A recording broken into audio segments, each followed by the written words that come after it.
Welcome, everyone. I'm Vince Kohler, Vice President at the Center for Apprenticeship and Work-Based Learning at Jobs for the Future. And it's my great pleasure to welcome you today to the launch of our updated work-based learning framework.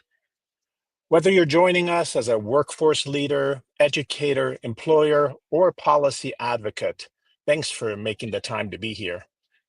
We had more than 1,000 sign-ups of the tremendous interest in the most ancient forms of learning, the way we have all learned just about everything we've ever needed to know about a job simply by doing it. Work-based learning is embraced by educators and employers and learners in new ways because it offers solutions to several urgent challenges facing the education and workforce systems. We have more than 7 million open jobs right now, and more than 7 million job seekers who are actively searching for work. Employers tell us that they're struggling to find job-ready talent. But how can that be when there's so much talent out there? Meanwhile, career seekers and learners are demanding educational pathways that lead to real opportunity and don't break their household budgets. Work-based learning bridges that gap by delivering awareness, the opportunities for exploration and preparation, and the experience to build the skills and the confidence that learners need. And it provides access to the talent that employers want. The rise of AI and shifting work patterns have only heightened the need for learning that's adaptable, applied, and grounded in real-world settings. At the same time, work-based learning is gaining traction as a more equitable pathway to quality jobs, especially for those who can't afford traditional college. In short, it meets the moment by making education more relevant, applied learning more intentional, and opportunity more accessible. Today, you'll learn why and how we've updated the framework to match today's learning and career environment as we share it nationally. This tool is designed to help communities and organizations move from vision to implementation. At Jobs for the Future, our mission is rooted in equity. Our North facing systemic barriers to advancement have access to quality education and career opportunities by the end of this decade. This includes young people disconnected from school and work, adults who see themselves stuck in low-wage jobs without mobility, and workers, especially those who have historically been excluded, who have not seen wage gains or career advancement. We have the evidence that work-based learning is a powerful bridge. When done right, it's not just a resume booster, it's a launch pad to meaningful employment, industry-recognized credentials, and long-term economic mobility. But getting this right means doing the hard work together. We're calling on all of you to see work-based learning not as a program, but as a strategy to train, upskill, and support the future of work across every region, every sector, and every population. JFF is here to support you, our partners, our employers, our educators, our workforce leaders, to use this framework to build work-based learning opportunities that center on learner voice and experience, that are anchored in quality, that prioritize access for those historically excluded, and that ensure that every work-based learning experience is meaningful for all parties. Thank you for joining us today. I hope this session sparks new ideas and equips you with tools to turn information into action. Let's get started and let's build a future of work that works for everyone. And with that, I pass it over to Christy. Thank you so much, Vince. And hi, everyone. Thank you for joining to hear about our new updated work-based learning framework. My name is Christy Specht. I'm a director within JFF Center for Apprenticeship and Work-Based Learning. And our team has been hard at work for a while now, thinking about how we can provide something to you all that will help in showcasing what work-based learning is, how it can be done with quality at its core.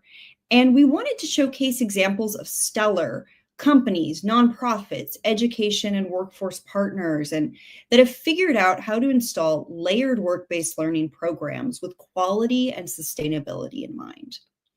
We wanted to provide the full context, the what, the best practices, and how it looks in action. First, I want to introduce you to our team that will be presenting here today. So you've already met me. My colleague, Jonathan Payne, who has also been completely instrumental in this project and will be presenting on the framework itself.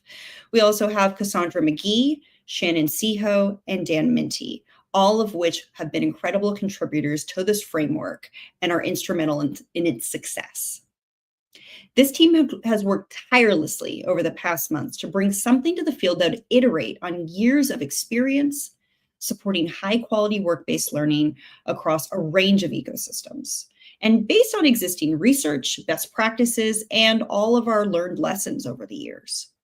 Work-based learning is gaining momentum nationwide, expanding across industries, education systems, and local communities. And this framework was built with the understanding that work-based learning has changed over the years and may continue to change as well. From healthcare to advanced manufacturing to tech, employers and educators are increasingly partnering to offer real-world learning experiences that help people build the skills they need for quality jobs.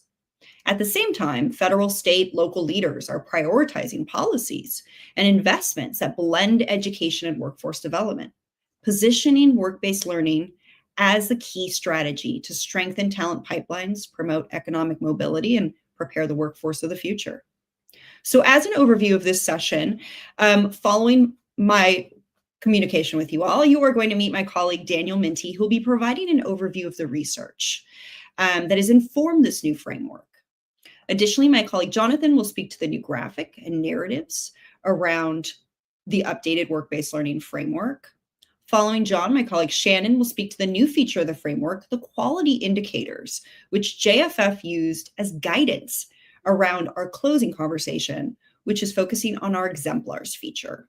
During that component of our discussion today, Cassandra will have conversations with two of our exemplars, one from Coalfield Development and the other from the Manufacturing Association of Central New York, or MACNY, both of which have offered quality work-based learning and have done so for many years.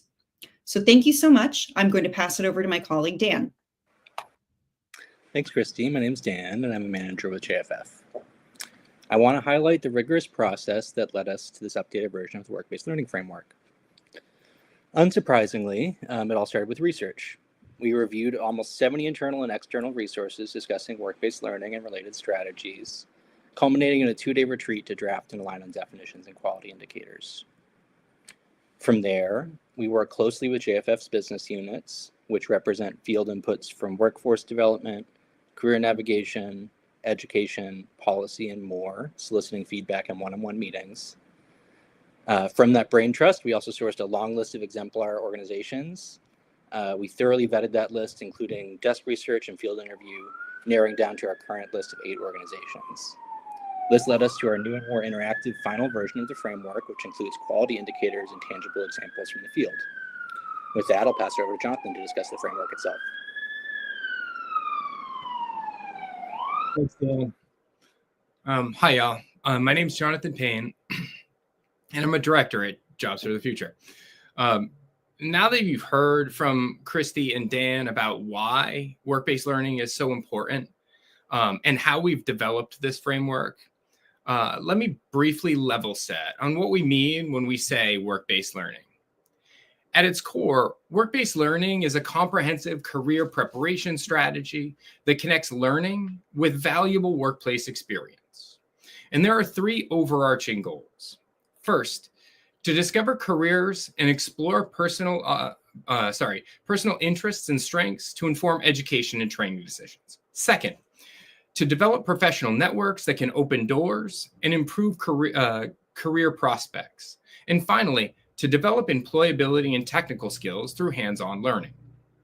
Put simply, the goal of work-based learning is to give people the knowledge they need to navigate their future, the connections to open doors, and the skills to succeed once they're through them.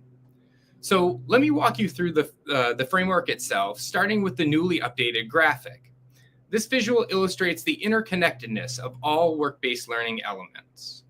What you'll notice is how we've tried to balance the sequential nature of these activities with the cyclical reality.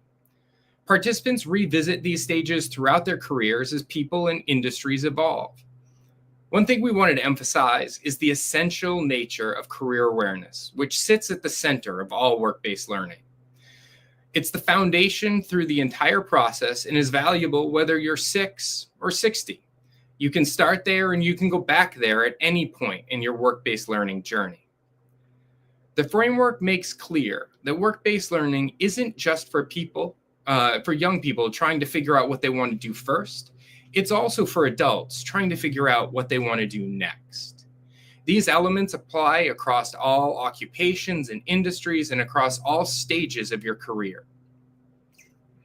With that foundation in mind, let's dive deeper into how career awareness serves as a launching point for all meaningful work-based learning experiences. At JFF, we consider career awareness as a precursor to work-based learning, because while it doesn't explicitly include workplace experiences, it does provide foundational knowledge through formal and informal educational experiences. It enables individuals to intentionally plan their future education and training. The 3 goals of career awareness are: first, to explore careers by learning about industries and job roles; second, to determine skills and interests by discovering personal strengths; and third, to start planning by identifying career paths and entry points.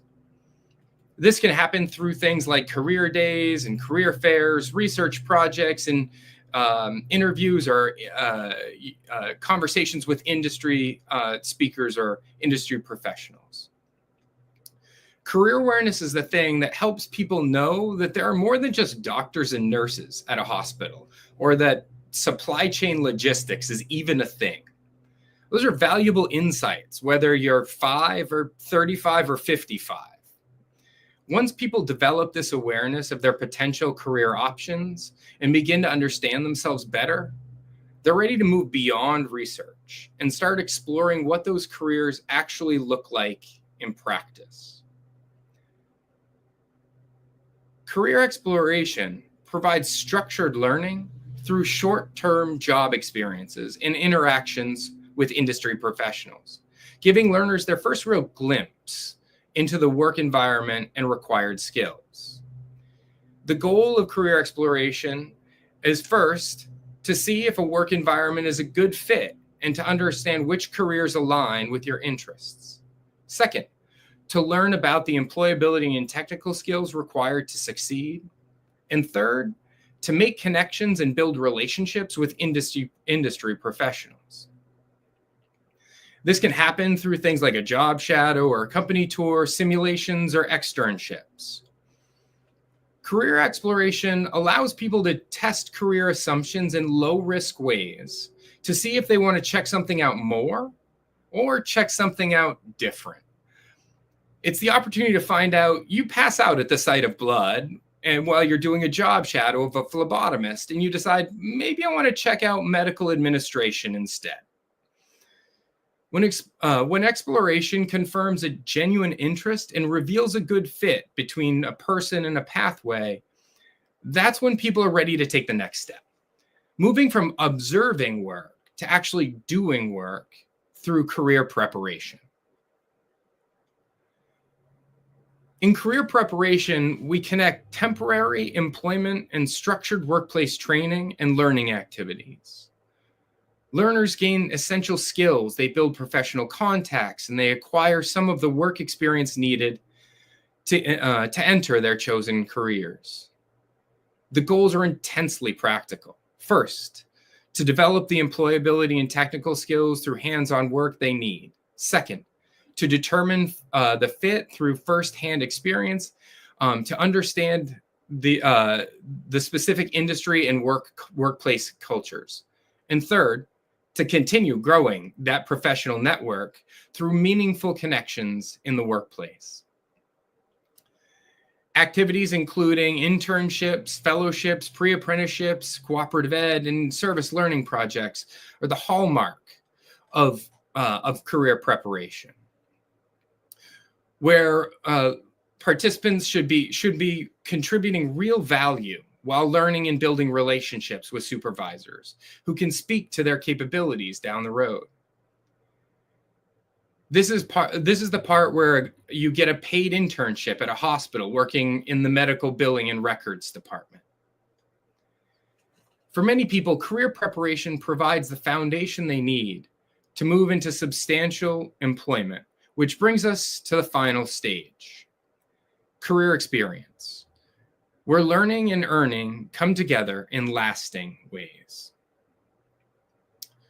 Career experience connects sustained, paid employment with contextual learning. Learners aren't just preparing for careers, they're building them, while they strengthen their existing skills and develop new ones. The goals focus on mastering job skills by demonstrating proficiency in employability and technical skills required for career success, and planning for growth through acquiring additional knowledge and abilities for career advancement. This includes things like registered apprenticeship, transitional jobs, and incumbent worker training programs. These experiences both solidify the employability and technical skills needed to excel in your job, but also insights into opportunities in the future. It's where you start your medical records specialist apprenticeship and also start learning about what it might take to potentially advance into a job as a medical data analyst. The cyclical nature of our framework becomes apparent here. Even as people succeed in their careers, they often cycle back to awareness as individuals evolve and interests develop. Now, creating these meaningful work-based learning experiences doesn't happen by accident. It requires intentional design and systematic attention to detail and quality.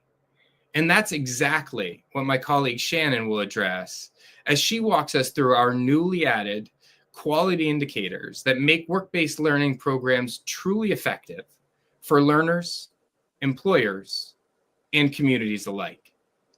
Shannon, over to you. Thank you so much, Jonathan. Hello, everyone. My name is Shannon Seho, and I'm a senior manager at JFF. I am really excited to share one of the new elements of the framework, the quality indicators. The indicators in the work-based learning framework are grounded in extensive research and reflect the critical elements that make work-based learning effective, helping learners and workers prepare for meaningful careers, while also guiding schools, programs, employers, and communities in designing pathways from education to employment.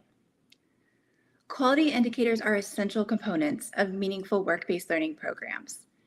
When incorporated into program design, these actionable, structured guidelines can strengthen learner experiences and help ensure effectiveness for all stakeholders. The 6 indicators are universal access, intentional alignment, financial support, personalized mentorship, pathway integration, and collaborative partnership. They help programs meet both participant career development needs and employer talent requirements. Let's take a closer look at how each of these indicators come to life in practice, starting with universal access. Universal access lays the foundation for participation in work-based learning programs. This indicator means proactive outreach and inclusive recruitment, targeting underrepresented groups in specific industries. Education, workforce, and employer partners collaborate to provide essential support services, such as transportation, housing, career coaching, workplace supports, and flexible scheduling, ultimately removing barriers to participation and increasing program completion.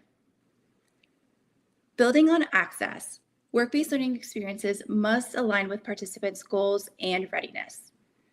That brings us to the intentional alignment indicator, which refers to age-appropriate, skills-building experiences that match individual skill levels and career interests. Workplace tasks should be linked to career growth by using clear skills checks, regular feedback, and organized learning, helping employees progressively take on more responsibility, earn higher pay, and gain recognition.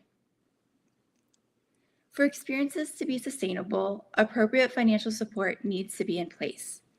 That's where the next indicator, financial support, comes in.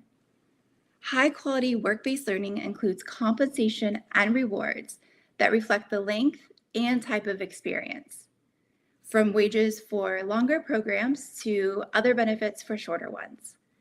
Partners work together to provide the right mix of payment, school credit, credentials, or other incentives to keep participants fully engaged. Let's now turn to the remaining 3 quality indicators, which emphasize deeper support and systems integration. Another key aspect of high-quality work-based learning experiences is personal connection.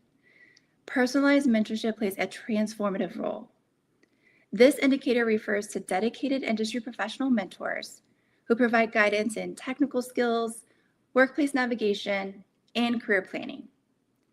Structured mentoring builds professional networks and social contacts, supporting long-term career success through continued engagement beyond program completion. And to make work-based learning experiences meaningful for participants, they really need to be connected to a larger learning and work journey. That leads us to the pathway integration indicator, which calls for career pathways that integrate work-based learning within classroom instruction that leads to industry credentials and degree opportunities. Skill-based programming align with sector needs while supporting academic advancement through stackable credentials and competencies is ultimate for sustainable career goals. Finally, strong collaboration is essential to bring this all together. Collaborative partnership means active partnerships among education institutions, employers, workforce boards, and intermediary organizations. Clear communication channels, shared goals, defined success metrics, and stakeholder feedback ensure programs meet employer needs while also creating advancement opportunities for employees. These 6 quality indicators help ensure that work-based learning programs are not only accessible and aligned, but also include the necessary supports to connect learning to a broader system sustained by strong partnerships. Now I'll turn it over to my colleague, Cassandra McGee, who will share how the quality indicators are showing up in work-based learning programs across the country. Thank you, Shannon. Hello, my name is Cassandra McGee, and I'm a director at Jobs for the Future. I'm excited to share some insights regarding the program exemplars for our new updated work-based learning framework.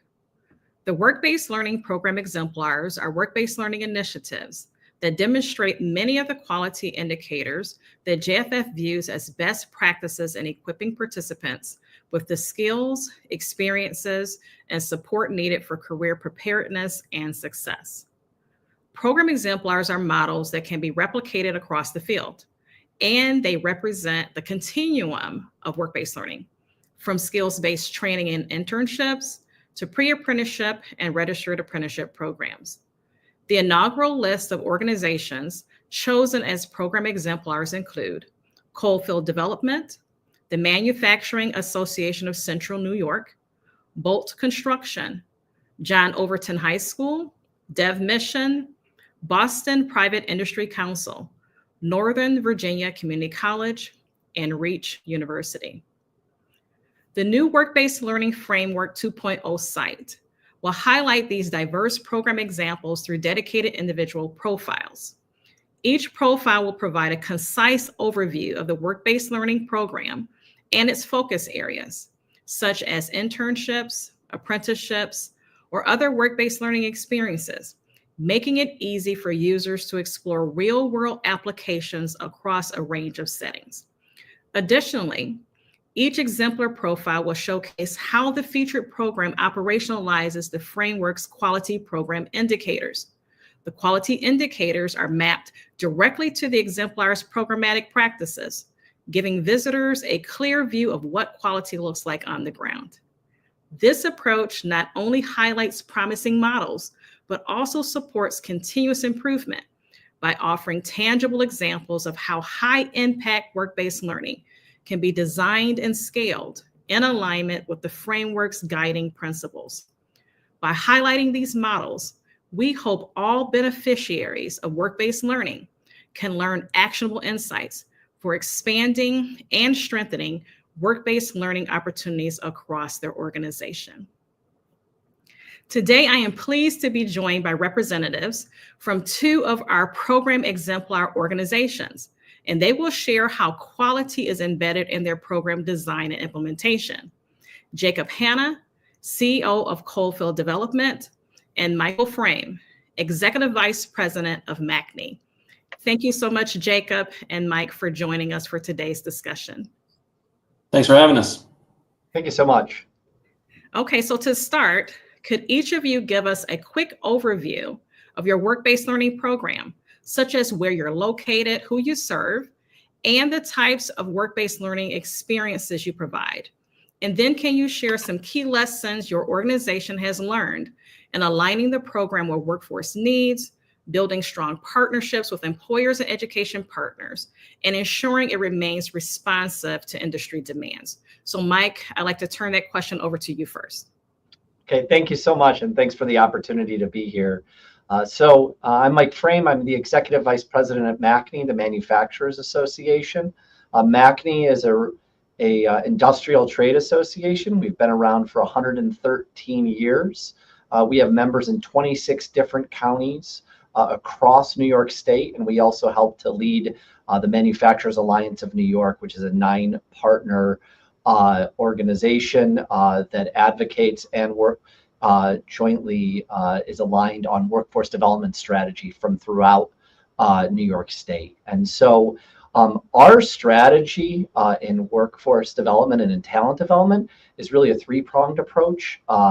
In the career exploration space, we've been actively participating for almost 20 years now with our Partners for Education and Business, doing work-based learning and career exploration for about 15 different high schools throughout our region. On the other side of that, we've actually been a sponsor for registered apprenticeship programs, New York State registered apprenticeship programs, for almost a decade now.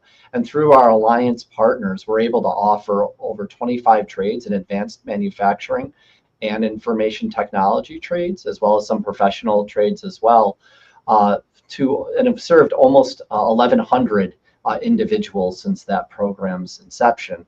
But we found about 2 years ago that we were really missing a career preparation strategy. And so we developed a pre-apprenticeship program as a direct entry program in partnership with the New York State Department of Labor and our economic development arm for New York State, Empire State Development. And with that program, we launched our Real Life Rosies pre-apprenticeship program, as well as our Advanced to Apprenticeship program. And so through that, we're really focused on career preparation, developing a 12-week course that serves individuals about 72 hours of classroom instruction, has site visits, and really teaches towards 2 different industry recognized credentials, as well as really aligns to entering into the industrial manufacturing technician trade. The program provides wraparound services, which we know are incredibly important: childcare, transportation, and at the end of the program, individuals receive interviews with approximately 3 or 4 different companies who are hiring directly for those positions, and all of those companies have registered apprenticeship programs, so that we're really talking about career pathways, not just a job, but focusing on quality careers. And so that program also can be utilized by incumbent workers as well. And our requirement with that program is that someone enter into a registered apprenticeship program within 12 months of completing that. And so we've run a pilot program in the Mohawk Valley area of New York State, partnered with Mohawk Valley Community College and our Workforce Investment Board. And now we're looking to scale that program across New York State over the next 24 months. Thank you so much for sharing that, Mike. And it's great to hear that this is not just for those that are seeking new opportunities, but also focus on incumbent workers as well. So partnering with employers in a different way. I think that sometimes we focus on entry and not really look at the talent development of those that are already in employment opportunities and expanding it that way. So thank you for highlighting that. Okay, so Jacob, I'll turn that question over to you. Thanks. We've not been around as long as Mike has. We're sort of the new kid on the block, 15 years as a nonprofit, just sort of rolling up our sleeves and doing what we can to help the coal fields of Appalachia, which is where I'm located here. Our region is really ground zero for a lot of the workforce development challenges that we face. We have the nation's lowest labor participation rate. We have the highest opiate overdose rate. We have the second lowest higher education rate. And the highest loss of coal mining jobs in the region. And so with that, it's a bit of a vicious cycle. The decline of the coal economy has created the loss of jobs, which has created a decline of our communities, and it gets worse and worse and worse. And so we as a nonprofit thought we'd try and do something about it and try and tackle those three things all together and reverse engineer a virtuous cycle instead. And so we hire folks through a paid on-the-job employment structure. We structure it through the 33, 6, and 3 model. And that means how we structure our work week, which is 33 hours of paid on-the-job training, either in sustainable construction, agriculture, solar, light manufacturing, whatever it may be. And then 6 hours a week in the classroom, getting a higher education degree or some sort of certificate equivalent. And then 3 hours a week, removing barriers. So helping folks get their driver's license back, expunging the record, getting child custody back, paying off a fine, things that would inhibit someone from being able to engage fully in the workforce. And so at the end of a certain period of time, whether it's 6 months or 3 years, an individual has unlocked a lot of new opportunities, gotten paid for a training opportunity, and has been able to work in their community to revitalize their own community. So we often tackle old abandoned school buildings, brownfield sites, former coal mine sites, coal dilapidated communities to transform those into hubs that incubate social enterprises, incubate new businesses that then hire the folks in the training program. So it's a positive feedback loop for us, and it's empowered through partnerships through the Carpenters Union and through the IBEW, working with their training programs and benefits for our trainees.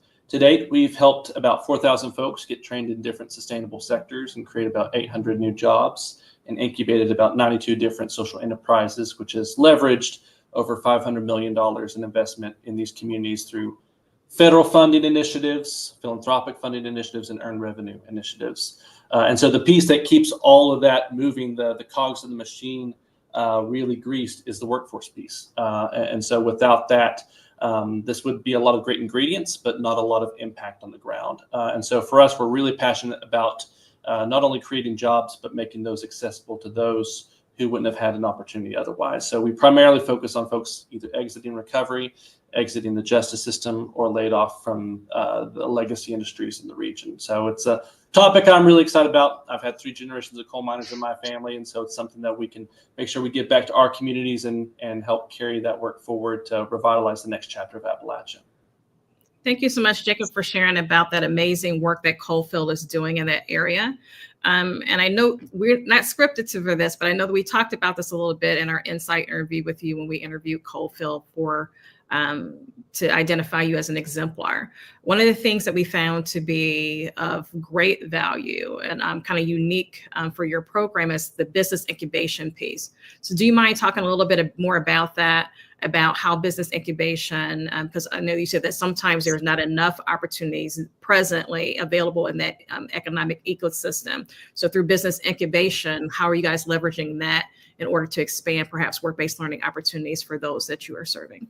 Happy to. Yeah, I never want to train someone for a job that doesn't exist. And so it's not enough for me to create an awesome workforce program. I need to make sure there's an employer at the end of that experience waiting to hire that individual. Sometimes we'll be that employer to help provide that stabilization, but I don't want folks to become just dependent on us. I want to create more jobs in the region. So we've incubated, as I mentioned, about 92 different social enterprises that can take on the form of a nonprofit, a benefit corp, a sole proprietorship, different business models. But we mainly focus on providing equity investment or writing grants to then fund capacity building for those entities. Solar Hauler is one of our biggest successes in this area.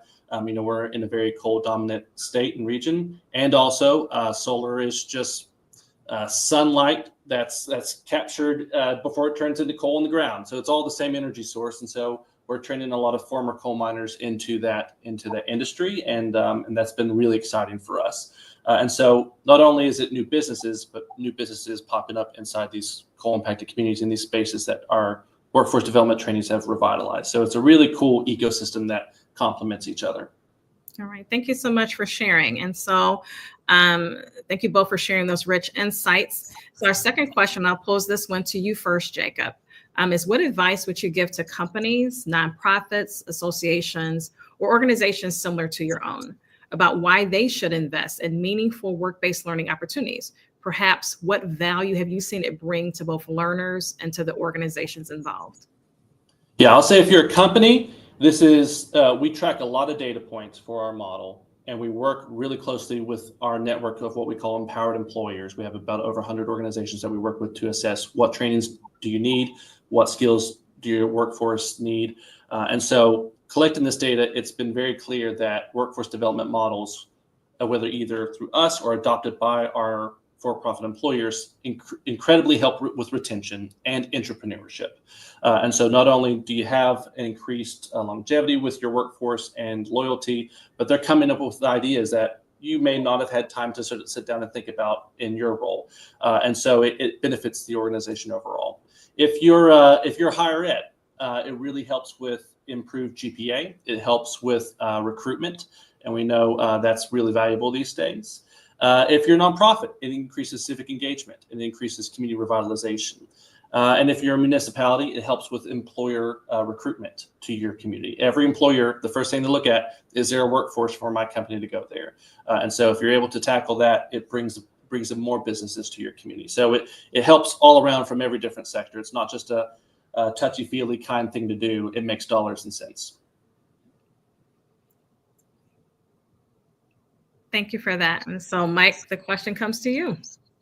So when it comes to employers, especially in advanced manufacturing, right, there's a lot of scary and big numbers out there in terms of the number of open positions or the number of individuals who need in manufacturing, especially as we focus on reshoring industry here in the United States. And in particular, I've seen numbers as high as up to 1.9 million jobs nationally by 2033 that are under the current strategy will be unfilled without developing new opportunities for engagement, particularly with populations that have not previously been engaged in manufacturing. And so the need for career exploration and career preparation in particular is so essential to be able to meet that demand. And so one of the first things that we hear is obviously, I need to find a more skilled workforce. How do we train them? And that's where we've utilized registered apprenticeships as one of those solutions. And obviously, really, again, focusing on creating career pathways, not just a job. And knowing that you're going to have partners throughout the process, not just having someone dropped at your doorstep and then good luck into the training process after that. But then, then further, how are you going to develop that pipeline to be able to then have the minimally viable skills to be able to enter into the employment? And that's where pre-apprenticeship is career preparation and career exploration, as well as are so critically important. Right, a lot of individuals still think of manufacturing as the 3Ds, dark, dirty, and dangerous. That's just not the case for a vast majority of our manufacturers. And so opening up those opportunities is so critically important. So that demand for talent is a really easy sell to employers once they realize that they have a problem and their old ways of sort of recruiting talent just aren't going to work with the 21st century economy and manufacturing in particular. The second sort of piece to that, though, is other organizations, right? It really truly is about partnership. All of our programs are heavily integrated with our community colleges or our higher education partners, with our workforce investment boards, with our manufacturing extension partnerships, for example. So all of that entire ecosystem coming together to develop solutions and multiple solutions, multiple on-ramps, if you will, into careers is so critically important. So talking about, and we're and integrating our programs to work with each other has been a really tremendous opportunity. And I'd say that a lot of the focus, for example, in the federal government on the utilization of apprenticeships has been, we've tried to take advantage of that opportunity. Thank you so much, both of you guys, for sharing such wonderful points. And if I could follow up a little bit on one point that you made about registered apprenticeship, and basically those conversations, I think that sometimes some employers or some programs can be a little hesitant about what they may think about either the administrative burden of a registered apprenticeship, or is it really a return on their investment in order to go into a program? So what would you say to them, whether it's a program thinking about perhaps establishing one, or they have an existing apprenticeship program and they want to go through the registration process, or what would you say to an employer about registered apprenticeship? Yeah, so because we serve as a non-joint group sponsor here in the state of New York, we're able to offer the ability to take on some of that administrative burden. When we developed the program in 2015, and that predates my time with the organization, we had 5 employers. We put them in the room and said, would each one of you try to put one individual into the program, and we'll be there to help support you, right? So it's really that power of one. Just try one individual and let's see if it works.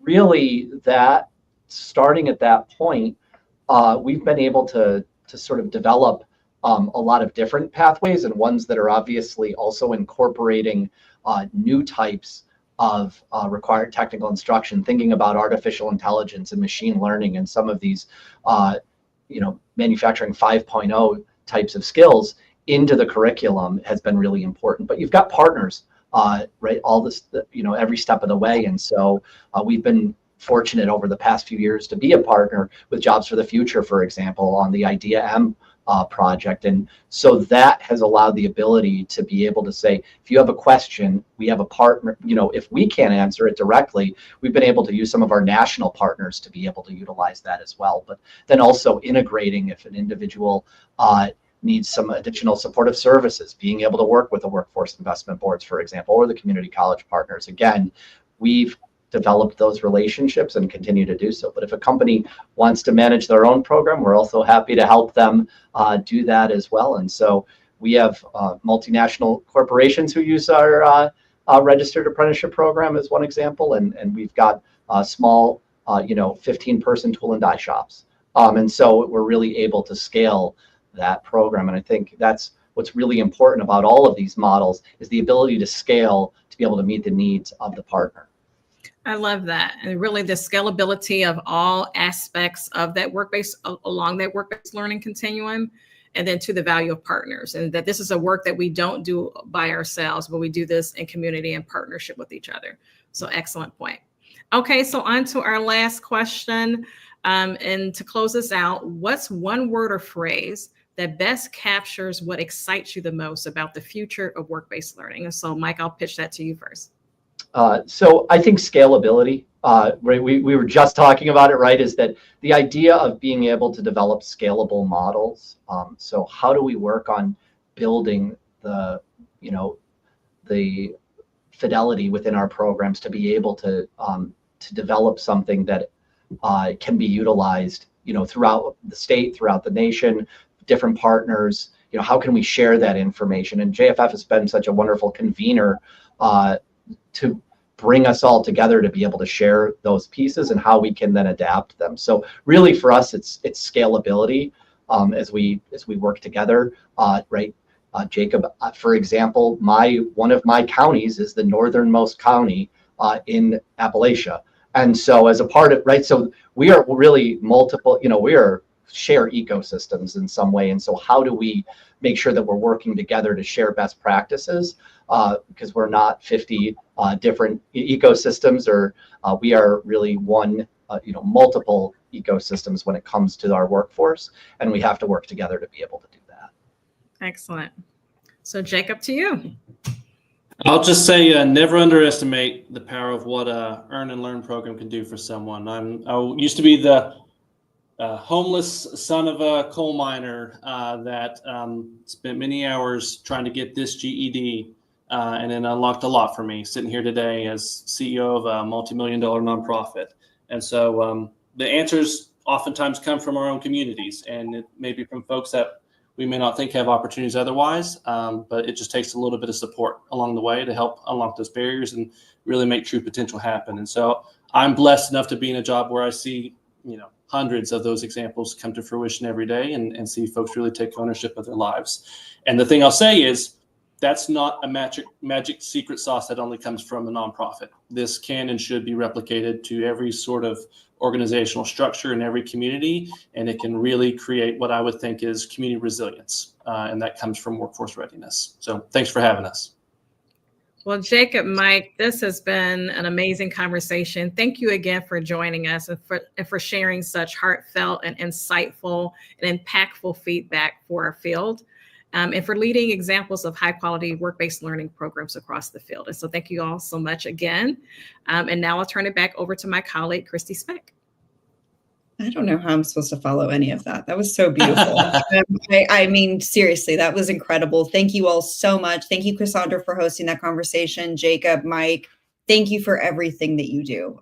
Genuinely, your work is so, so, so important. Work-based learning does change lives in so many ways. So thank you again for being incredible exemplars. Thank you everyone for joining this session. Now I have the incredible privilege of saying the Work-Based Learning Framework is live. Yay! And a link is going to be dropped in the chat for you all to be able to view the framework. There will also be a link in the chat that will provide, if any of you have any questions, you can ask any questions into the chat. There's a contact form that'll be dropped in so that if you would like to contact us or have a conversation with us, we'd be happy to do so. So our team will work to collect all of the questions that may have come in. Anything that's been in the chat, we will be producing an FAQ document that we will release out to all the attendees.